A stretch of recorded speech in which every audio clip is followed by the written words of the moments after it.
तो बच्चों let us read the question first. यहाँ पे पूछा गया है सैटेलाइट डीएनए इन चारों ऑप्शंस में से किसको अच्छे से जस्टिफाई करता है। Satellite DNA is classified in many categories such as microsatellites, mini satellites, etc. on the basis of base composition, length of segments and number of repetitive units. B normally does not code for any protein. C shows polymorphism or D all of the above. तो इस question को करने के लिए की concept satellite DNA के बारे में पता होना चाहिए। सैटेलाइट डीएनए तो यानी ये होते कहाँ पर है, डीएनए में प्रेजेंट होते हैं। ये ऐसे रीजन होते हैं डीएनए के जो कि एक्टिव नहीं होते। एक्टिव नहीं होते का मतलब क्या होता है कि ये कभी भी प्रोटीन्स को सिंथेसाइज नहीं करते, प्रोटीन नहीं बनाते। रीजंस प्रोटीन नहीं बनाते, ये बस प्रिजर्व करके रखते हैं। प्रिजर्व करने के लिए यूज किए जाते हैं हमारे डीएनए को, डीएनए के प्रोटेक्शन के लिए भी यूज होते हैं। एंड ये एंसेस्ट्री में हमें मिले हैं, एंसेस्टर्स के थ्रू ये पास ऑन होते जाते हैं, यानी कि ये हेरिडेटरी होते हैं नेचर में। ऑल्दो इनका एक कैरेक्टरिस्टिक फीचर होता है कि ये हाईली पॉलीमॉर्फिक होते हैं। पॉलीमॉर्फिक का मतलब क्या होता है, पॉलीमॉर्फिक होता है इनके अंदर म्यूटेशंस बहुत जल्दी देखने को मिलते हैं, म्यूटेट बहुत जल्दी करते हैं।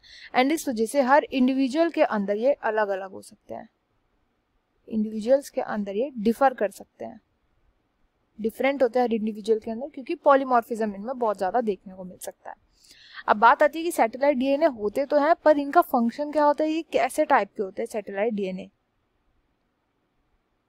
तो सैटेलाइट डीएनए में सीक्वेंसेस प्रेजेंट होते हैं, ऐसे सीक्वेंसेस होते हैं जो कि रिपीट होते हैं मल्टीपल टाइम्स, रिपीट होते हैं मल्टीपल टाइम्स।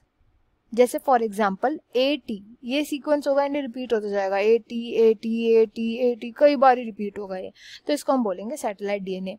सैटेलाइट डीएनए के दो टाइप होते हैं डिपेंडिंग अपॉन कि कितना छोटा सीक्वेंस है। जैसे यहाँ पे केवल 2 न्यूक्लियोटाइड का सीक्वेंस है एंड ये कितनी बार रिपीट हो रहा है, जैसे यहाँ पे 1 2 3 4 टाइम्स यहाँ पे रिपीट हो रहा है।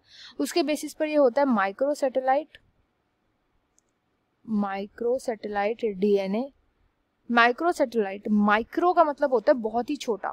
तो माइक्रोसैटेलाइट डीएनए में जो न्यूक्लियोटाइड्स होते हैं, जो सीक्वेंस होता है न्यूक्लियोटाइड का, वो होता है 2 से 6, 2 से 6 बेस पेयर यहाँ पे प्रेजेंट होते हैं। एंड ये रिपीट कितनी बार होते हैं, ये रिपीट होते हुए दिखेंगे आपको अराउंड 30 to 100 टाइम्स रिपीट होते हुए दिखेंगे।